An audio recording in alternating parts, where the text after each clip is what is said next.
جی السلام علیکم ورحمۃ اللہ وبرکاتہ نحمدہ و نصلی علی رسولہ الکریم اما بعد فاعوذ باللہ من الشیطان الرجیم بسم اللہ الرحمن الرحیم رب اشرح لی صدری ویسر لی امری واحلل عقدۃ من لسانی یفقهوا قولی واجعل لی وزیرا من اہلی اللہم فقہنا فی الدین ربنا زدنا علما اللہم انا نسألک العلم النافعا رزقا طیبا وعملا متقبلا ربی یسر ولا تعسر وتمم بالخیر اللہم انا نسألک العافیۃ والمعافیۃ فی الدنیا والآخرہ آمین ثم آمین۔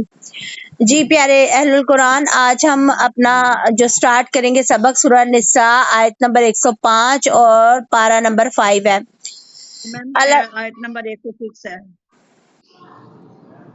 چلیں 105 سے ختم ہوتا ہے۔ 105 سے ہی سٹارٹ کر لیتے ہیں، کچھ کہہ رہے ہیں 105 اور کوئی کہہ رہے ہیں کہ 106۔ چلے میرا خیال 106 ہی ہے، کیونکہ یہ کتاب حق کے ساتھ جو کتاب نازل کی یہ آپ لوگوں نے پڑھا تھا نا ماشاءاللہ سے قرآن کے بارے میں میم نا۔ یہ آپ ہاں جی اپنے بچھانا ہاں جی ٹھیک ہو گیا، 106 ہے۔ اللہ تعالیٰ فرماتے ہیں اور اللہ سے بخشش مانگو، بے شک اللہ یقیناً بے حد بخشنے والا نہایت مہربان ہے۔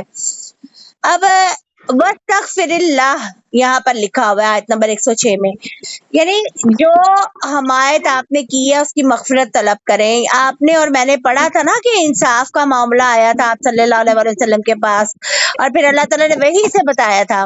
میم پیج بھی تو کر دینا۔ جی تو آپ صلی اللہ علیہ وسلم جو تھے ان کو پھر اللہ تعالیٰ نے کہا کہ آپ اس کی مغفرت طلب کریں، اور یہ ہمارے لیے بھی سبق ہے کہ اگر ہم سب لوگوں سے اگر ہم سے کوئی بھی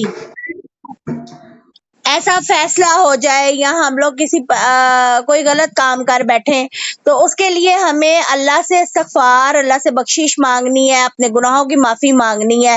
اور بعض دفعہ یہ بھی ہوتا ہے کہ ایک قاضی جو ہوتا ہے نا، ایک فریق کی وہ زبان میں ذرا تیز ہوتا ہے، ایک فریق جو ہوتا ہے نا، اور وہ ظاہری بات ہے ہمیں تو اللہ تعالیٰ نے یہ فیصلہ کا اختیار دیا کہ ظاہری حالات پر ہم نے فیصلہ کرنا ہے اور ثبوتوں پر، کیونکہ دلوں کے بھید تو اللہ تعالیٰ جانتا ہے۔ تو پھر اس میں یہ ہوتا ہے کہ کئی بار انصاف کے تقاضے پورے نہیں ہوتے، اور وہ یعنی اچھے طریقے سے انسان انصاف نہیں کر پاتا۔ آپ صلی اللہ علیہ وسلم کے دور میں تو وہی کا سلسلہ تھا، تو اس کے باوجود آپ صلی اللہ علیہ وسلم نے یہ بات فرمائی ہے، اور یہ بخاری کی حدیث ہے کہ خبردار میں ایک ہی انسان ہوں، جس طرح سنتا ہوں اس کے مطابق فیصلہ کر دیتا ہوں۔ ممکن ہے ایک شخص اپنی دلیل، اپنے ثبوت پیش کرنے میں تیز ترار ہو، ہوشیار ہو، اس کی گفتگو جو ہے متاثر کن ہو، اور پھر میں اس کے حق میں فیصلہ دے دوں حالانکہ وہ حق پر نہ ہو۔ اس طرح میں دوسرے مسلمان کا حق اسے دے دوں گا۔ اسے یاد رکھنا چاہیے کہ وہ آگ کا ٹکڑا ہے، یعنی جو اپنی چرب زبانی کی وجہ سے، اپنی ہوشیاری کی وجہ سے فیصلہ اپنے حق میں کروا لیتا ہے، تو اس کے ہاتھ میں کیا ہوتا ہے؟ آگ کا ٹکڑا ہے۔ اب یہ اس کی مرضی ہے کہ اسے وہ لے لے یا چھوڑ دے۔ تو اس سے پتہ چلتا ہے کہ انصاف کے تقاضوں میں ذمہ داری سب کی ہے، نہ صرف اس انسان کی جو بے گناہ ہے کہ وہ دلیل اور حجت پیش کرے، بلکہ اس کی بھی ہے ذمہ داری کہ جو ناجائز تنگ کر رہا ہے وہ یہ یاد رکھے کہ اگر وہ ناجائز تنگ کر رہا ہے اور اس کی تیز زبانی کی وجہ سے فیصلہ اس کے حق میں ہو گیا ہے، تو اس کا مطلب کہ اس نے آگ کا ایک ٹکڑا لے لیا، یعنی آخرت میں اس کا انجام برا ہے۔ اور آگ دیکھیں ہاتھ جلا دیتی ہے، تو دنیا میں بھی آگ موجود ہے۔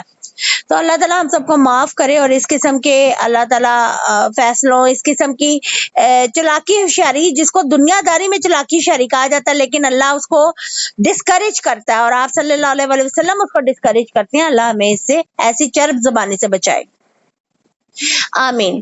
اللہ تعالیٰ آگے فرما رہے ہیں، اور ان لوگوں کی طرف سے جھگڑا نہ کرو جو اپنی جانوں سے خیانت کرتے ہیں، یقیناً اللہ ایسے شخص سے محبت نہیں کرتا جو ہمیشہ بہت سخت گناہگار ہے اور خائن ہے۔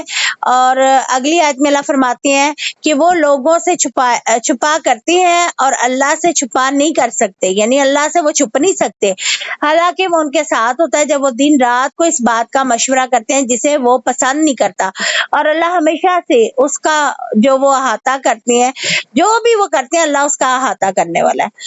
میری بات یاد رکھیں، مطلب یہ کہ جنہوں نے دوسروں کے ساتھ خیانت کی ہے، در حقیقت اللہ تعالیٰ کہتا ہے کہ انہوں نے اپنی جانوں سے خیانت کی ہے۔ کوئی انسان یہ سوچتا ہے میں نے دھوکہ دہی سے کسی کا کوئی مال ہڑپ کر لیا ہے، تو اس کا مطلب یہ نہیں کہ وہ سرخرو ہو گیا، بلکہ اس نے اپنی جان کا نقصان کر لیا، نہ صرف اللہ اس کو دنیا میں بلکہ آخرت میں بھی سزا دے گا۔ اب لوگ جو ہے، جو اللہ تعالیٰ کہہ رہے ہیں رات کی نامناسب گھڑیوں میں جو پلاننگ کرتے ہیں، تو آپ کو پتہ ہے کہ منافقین نے ایک مسجد درار بھی بنائی ہوئی تھی جہاں وہ مسلمانوں کے خلاف پلاننگز کیا کرتے تھے اور کہتے تھے کہ یہ ہم نے اسلام کی میں نماز پڑھنے کے لیے ہم مسلمان ہیں اور ہم نے یہ مسجد بنائی ہے۔